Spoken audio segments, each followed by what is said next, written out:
Hey everyone, it's the 30th of March 2017 and I'm back in London, England, and I had the pleasure of being here at Borehamwood Brazilian Jiu-Jitsu Club?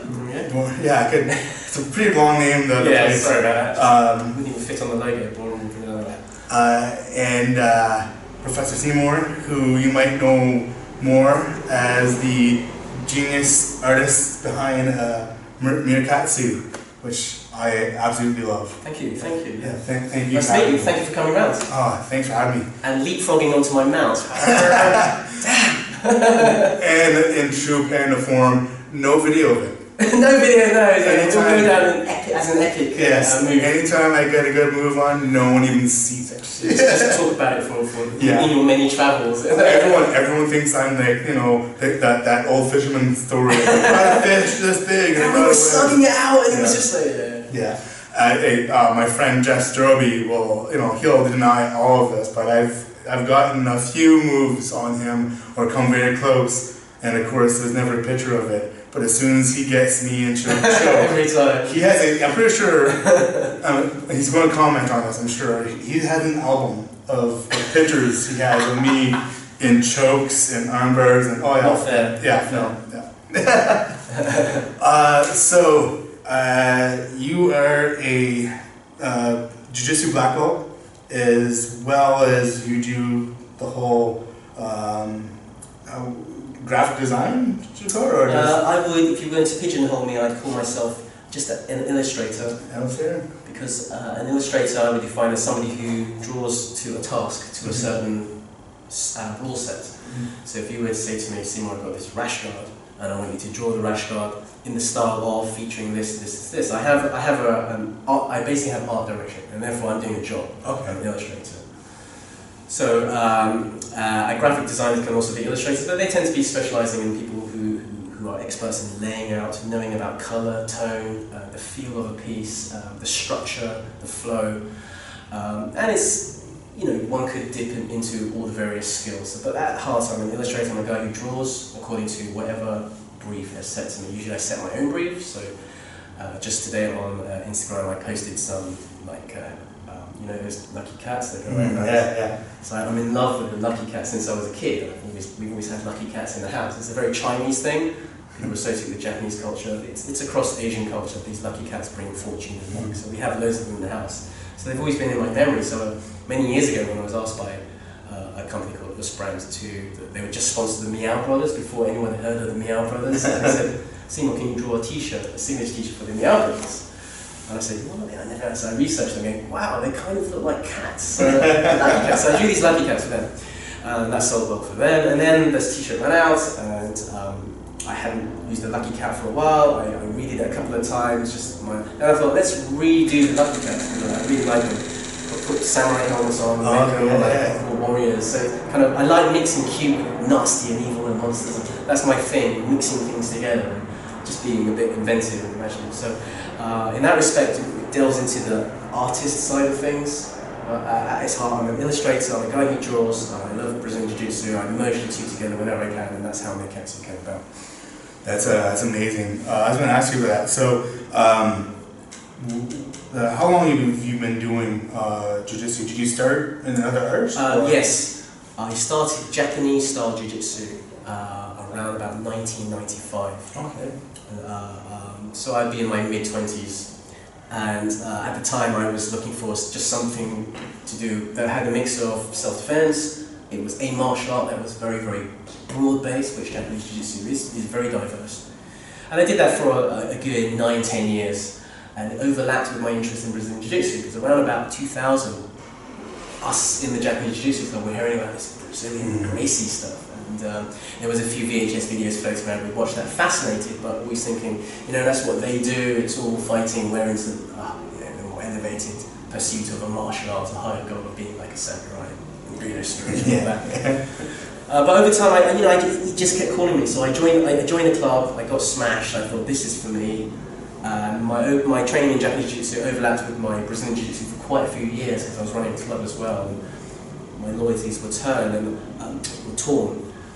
But the point came, and I'm sure you've experienced this too, that you know, wherever you are in your journey, you realise you're sucking really badly. Right? Whatever measure, like, you know, say you started as a white belt and the guy started roughly the same time you, and that guy has just gone like that, and you've gone, that was me, right? And at some point, alarm bells ring, okay? And the simple answer is, I have to do more Brazilian Jiu-Jitsu. I need more mat time. Twice a week is not good enough. Once a week, turning up once in 4 nights is not good enough. No. It's just one of those things you have to put your entire life and soul into. I think, anyway. So I had to ditch the Japanese Jiu-Jitsu. I passed the club on to somebody else. I mean, it was a good club. I had a good 30, 40 members. It was in central London. It was very well known. And I was progressing up the ranks there, up the Dan levels. But you know, my heart was elsewhere, and that was in Brazilian Jiu-Jitsu. So I threw that away, passed it on. I delved into Brazilian Jiu-Jitsu, and I just dedicated myself to just training Brazilian Jiu-Jitsu ever since then. Nice. With a little dabbling in kickboxing as well, because my wife liked kickboxing, so we did a bit of kickboxing and that. So that's really good fun, man. It's something like an hour of kickboxing for your cardio.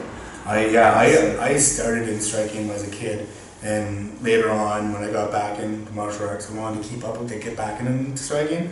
And I tell you, when you get up there, you know, as years go by and you start getting into striking, you're like, yeah, it's fun hitting the bags, it's fun doing the drills, but you start sparring, you can't do those nights in and nights out of getting beat up. I found a great level. There's nothing like getting punched in the face. Yeah. Even a light jab. There's nothing like that to just make you feel like that. It's kind of, no matter how skilled you are, and I'm quite flexible, so I was doing tornado kicks and all sorts of crazy, cartwheel stuff. But one pop to the nose and I was collapsing. So that was the end of my kickboxing career. Yeah. Well, so I remember, because our school used to have both. So one night we'd have kickboxing in with jiu-jitsu and stuff, and I remember just comparing the nights and being, you know what, I did 3 hours of just training, rolling, drilling, I'm sore, but tomorrow I'm great and I do it all again. But then those nights where you have the striking and, you're a different kind of sore. You're like, I kind of don't want to go in tonight because, Tonight we're practicing thigh kicks. Yeah. So I kind of made that switch to just, you know what. So you've only trained BJJ? Now, yeah. I tried getting out and trying other stuff, but it's just a time commitment, isn't it? You just, if you're used to 3, 4, 5 nights a week training BJJ, and then you want to try something else, let's say you take one of those nights out and you do judo or you do conditioning, you can't help but feel you're missing out on that 5th night or that 4th night, whatever your body is used to. And so when you go back, you feel, I'm just not there as I used to be. It's tough to deal with it, but I do think you do need a bit of variety and cross-training, because I think people can get a bit stale if they train too much in one thing, regardless of what it is. I'm trying to get out and see different arts when I'm out there. I just came from a calf wrestling place. I did some calf wrestling these last couple of days, and seeing that side of grappling is does open your eyes, doesn't it? Man, it's like you think Brazilian Jiu-Jitsu is the real deal and it's everything. Then you see catch wrestling and oh my god, they really know their stuff. Yeah, and you're like, well, that's out there, Like they're doing all these moves that we don't do. And I was the first, we had an open mat last night, and the first match or two, I was completely lost because I'm not used to their techniques. Yeah. A lot of they're a bit more aggressive, so a lot of the moves they do. We don't, but they do submissions as well. Yeah. And there's, some people might be like, that's kind of a dick move or something. But it's just a more aggressive way of controlling a person. Yeah. Right? They're not doing anything maliciously. That's their style, right? So it's like, if this is out there, someone's going to do it to you at some point in time. Yeah. Not, if you look at tournaments nowadays, there's less and less tournaments that are just IBJJF, right? So... Well, Naga's huge, isn't it? Yeah. Naga, EBI, ADCC... Or even people who carry the rule sets rather than they are. So you've been training BJJ, you said, since about 2007? 2003, I took my first class, and so what happens? I just looked up the word Gracie in London, and there was a club that was about 6 months old, and it was a bunch of Brazilian guys who were on the Meerkatsu racing. They hired this basement cellar. I mean, you couldn't get more raw and gritty and ruthless than that. And I turned up for my first class, and the guy said to me, "Have you got any experience?" And I said, "Oh yes, I'm a black belt in Japanese Jiu-Jitsu." And his eyes lit up, going, "Really?" Yeah. So we did technique, it was spider guard, and then we turned to sparring, and the instructor looked at me and saying, "You sparred before?" Because, "Well, I've done a bit of ground fighting."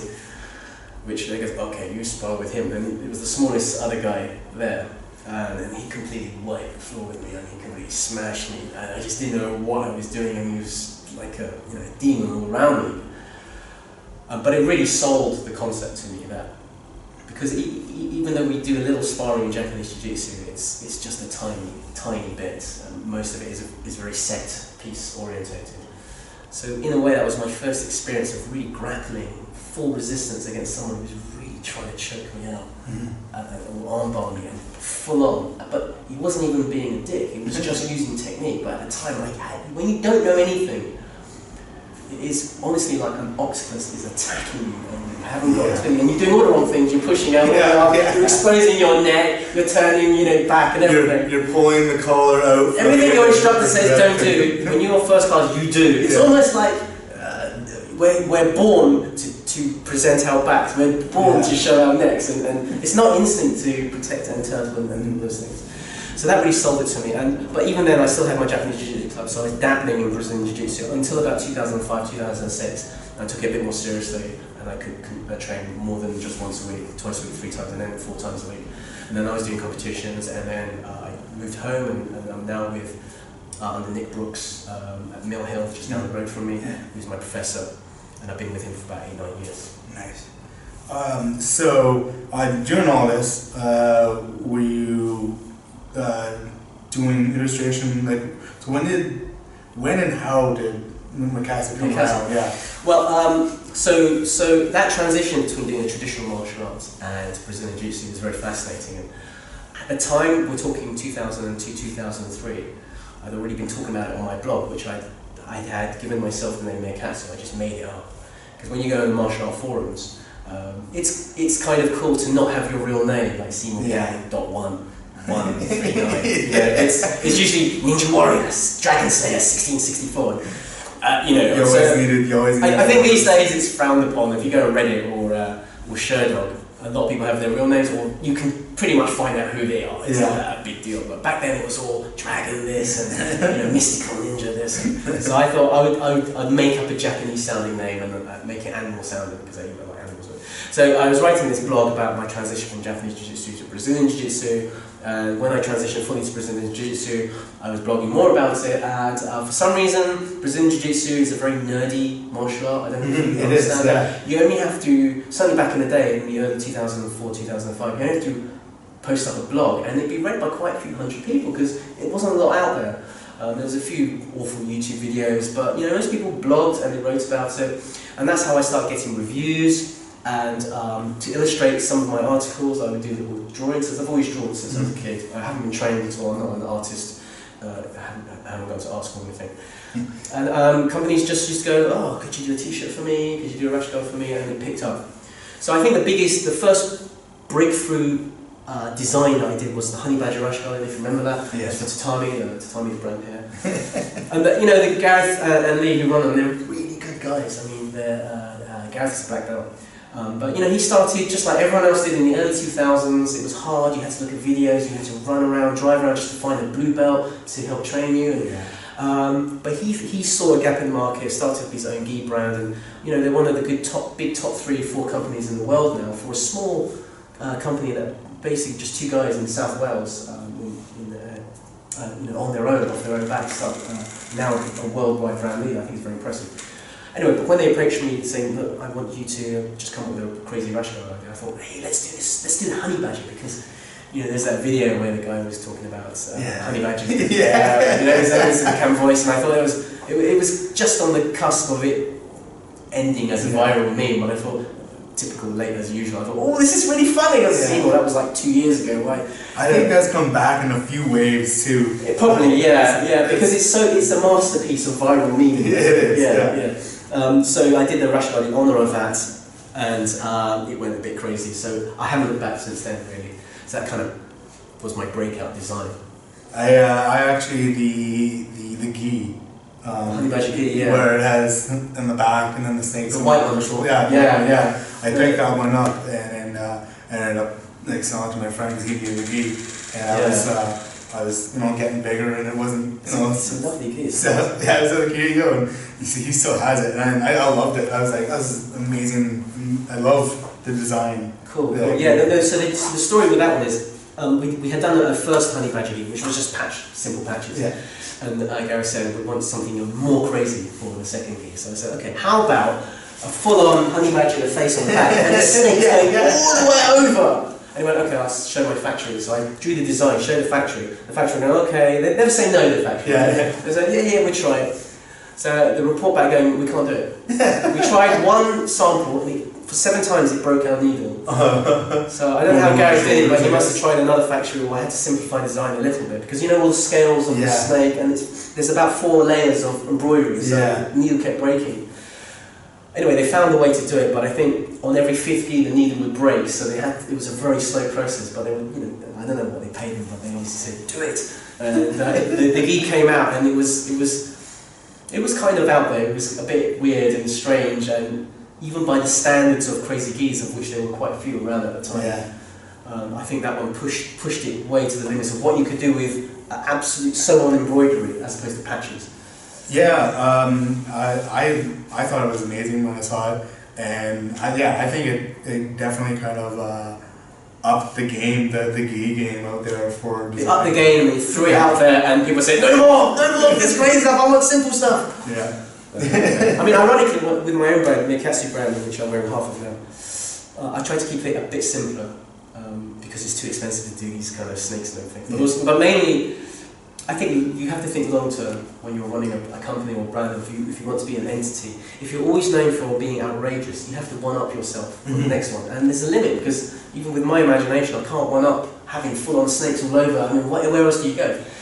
But by keeping a consistent pattern of that people can know you for your style. Let's say, I know Fuji brand, which is wildly successful. I mean, they sell them very cheap, very affordable, but the design and the branding and the message is very consistent. They're very reliable, you get good quality, it's good price, and it's simple patches, but the patches are there. And Seymour Jiu-Jitsu, they keep a consistent message with the odd occasional flair product. So I think long term for any people wanting to start their brand, that's a good advice to have. You've got to have that consistency of branding out there. So for Meerkatsu as a brand, it is still showing my style and my artistry, but I keep it tasteful, and I try and keep it balanced. It's all about balance. For your designs, there's a thing with this, because one thing about your consistency is there's always an animal involved. Always. Right? Yeah. So how do you just kind of go on Google and pick the next animal? Almost. Yeah. Stop giving my secrets away.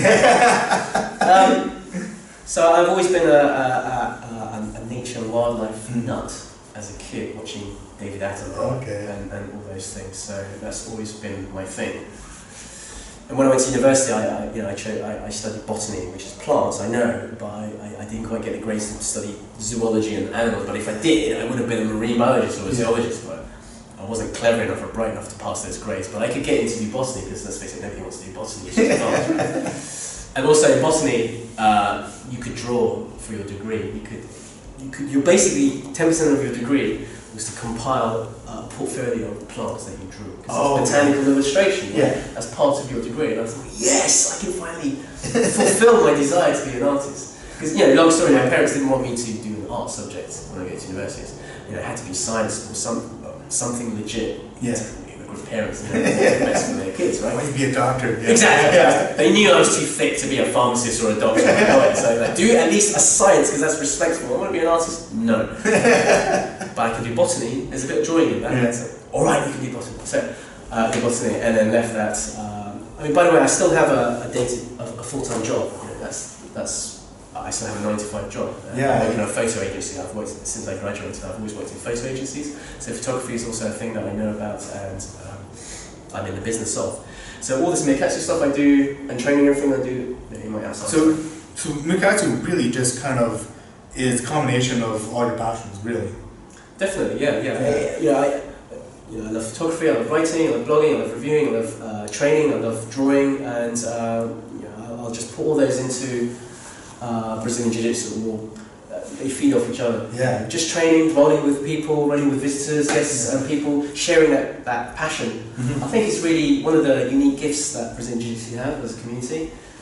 Also, I get involved in a lot of community projects. So I recently sold a poster for auction, and the proceeds of that will go to a grappathon which is happening in 2 weeks' time in Bristol. And they've been running 6 years now, and I've always been involved in that. So I like getting involved in charitable projects because, again, it's all about being part of that Brazilian Jiu-Jitsu community of do-gooders and people who want to just show that through training, through the bonding that we have as friends and training partners, we can reach out to a wider audience and just do good for the community, not just the Jiu-Jitsu community, but people that we live with in our towns and are affected by new scenarios or disasters or whatever. I think it's something, again, it's a large proportion of people that are, you've got nerds who are really into the techie side of it, you've got guys who just, Jiu-Jitsu is so great, I feel so good, I want to show the world how much I love them, and you've got your good causes and you've got your competitors who are really showing the elite level, and I think there's so many aspects to the community. That's what makes it such a thriving hub of people, and that's what I feed off when I get my designs, inspiration for designs and feedback from people. Speaking of that auction you did, the work, I love that series, the Heavenly Lock, the geishas with the demons. I love that series. My friend has that rash guard, and I absolutely loved it. The one having the wrist lock with the umbrella. Yeah, that was good. That was good. I mean, and also it doesn't feature an animal, so it's unusual for me. So I think it's a challenge to not always draw animals, it's to draw humans. So that's where the series, the Geisha v Demon series, is important for me as an artist because it forces me to draw human forms, which is actually more challenging for me because I think people's your eye is more critical when you see a human doing a jiu-jitsu technique because you need to go, does it look like a toe hold to me? I think Seymour drew that one. Whereas if it's an animal, they go, well, he's got a weird paw and he's got a wing, so I'll let him get away. So there's that. You can get away with a lot more with animals. That's another reason why I draw animals, because it's like, obviously pigeons are not really going to footlock each other. But if I can draw pigeons footlocking each other, it doesn't matter, it can look sloppy, so it doesn't really matter.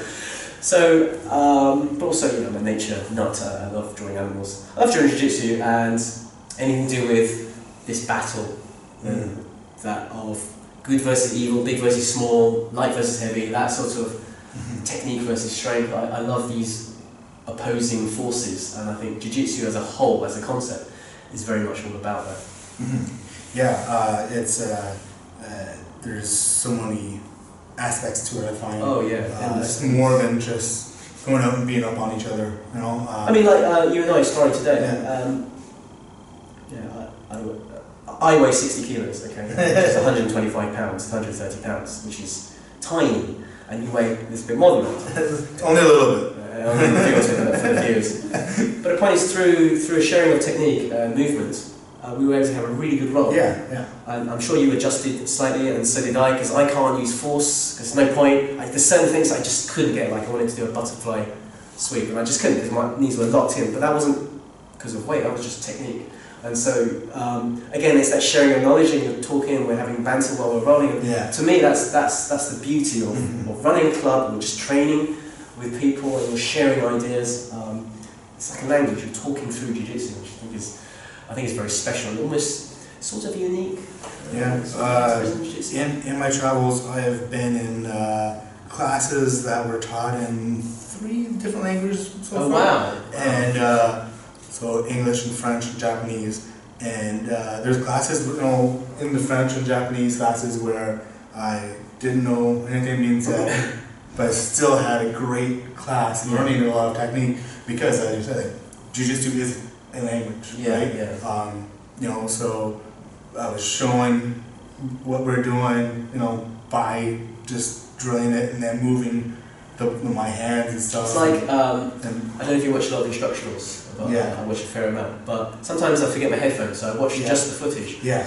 And the worst instructionals are when the guy opens up going, okay, what you need to do is never do this, never do this. But I've got like 5 minutes, and all I see is, aha, that's a great technique. So I go to class, and I go, what are you doing? And then I'll rewatch the video, and you go, never do, I didn't watch the rest of the video. No, instead do this. And it's like, that catches me out sometimes. so there is a danger to when you're not understanding the language. The guys probably literally say, don't ever do this. And you'll go, oh, do that, that's great. And I'm just getting caught on it over and over again.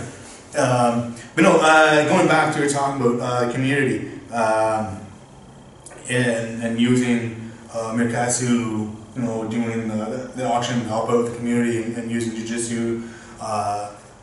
That reminds me of friends of mine in the US. Rich McKean runs black belts for Butterflies. A lot of big black belts come out and they do the whole weekend seminar. Right. It's also a run fundraiser for local charities or organizations to help out children with autism. And he even said, he's like, jiu-jitsu is such a great community. We have such an open personality and a bonding personality, and if you stick with jiu-jitsu, you can pretty much guarantee the person's going to have a great attitude to life, right? There's very few people who are in the jiu-jitsu community that are just like dicks everyone, right? So if we have these great communities around us, right, you might as well use that, right? To the community around us, rather than just keeping that greatness within the jiu-jitsu community, right? And that's when it just opened my eyes, and I was like, wow, yeah, man, there's so much more out there that, I get all preachy at times because I'm like, man, jiu-jitsu saved my life, changed me around, put me on the right track, and here and now I'm doing this, So I'm always preaching about getting people to come out to jiu-jitsu and get on that right path kind of thing, right? Don't go to the bars and drink on the weekends. Go drill. It is true. I mean, it is a lifestyle. And that didn't sink into me until very recently when I started opening up this club. And it just, even though I'm only teaching twice a week and I'm training 3 times a week, so 5 times a week, it's nothing compared to some of the competition guys who are training 3 times a day every day. But I think regardless of your intensity, jiu-jitsu still has such a power to influence your life that it becomes a lifestyle and you become part of it. Every waking minute you think about technique. If you're not training, you're watching videos, or you're reading a book, or you're writing about it, or you're just drilling at home. Because I don't know if you're like me, I just do technical stand-up at home, I do crazy legs and all sorts of things. And it changes your perception of life and how you change the way you eat, you do this and that. So it's a very powerful force, and I think it's definitely for the good. Yeah. I know you got you said full-time job, you have family, you have a lot of things on the go, and yet you have this club that you make it out to and have this time to do this. So that's a lot of people out there would be like, well, I'm not going to go home and watch TV, and that would be it. I wanted this club very much to reach out to the community that I live in. There's about, this is a small town, there's about 30,000 people here. And it's mainly a community town, so people come in from work and they just go home. And of the resident people that live here, they just, martial arts or training is just not a part of not a thing on their horizon. So I advertise very heavily locally, and I try and reach out word of mouth. And it's very hard to reach out to the local people because, as I say, it's just not a part of their life. They don't even think about it. They think, I need to be fit. It's all chop chips and kicking your legs. So I put videos out, I'm constantly putting myself out there, my door's always open, I put posters up everywhere. Most of the guys that come here, they've trained judo before, or they've come from another jiu-jitsu club, or they're fans of UFC, so they have an exposure to it. I think that's the hardest thing when you're a community-based club, is to reach out to people who My ideal student is the guy who doesn't know anything about martial arts but just wants to learn something for fitness, self-defense, sport, and I think jiu-jitsu is the complete package for them. It's hard to communicate that idea. So we're here. You started off with a few and hope that they get their friends out and they get their friends. It was quite a small class, but I hope you enjoyed it anyway. Oh, it was great. It was great. Yeah, thanks for having me. I look forward to watching your next designs and artwork and coming back here and visiting again sometime. Definitely. It's been a blast. It was an awesome class. Great role. The class.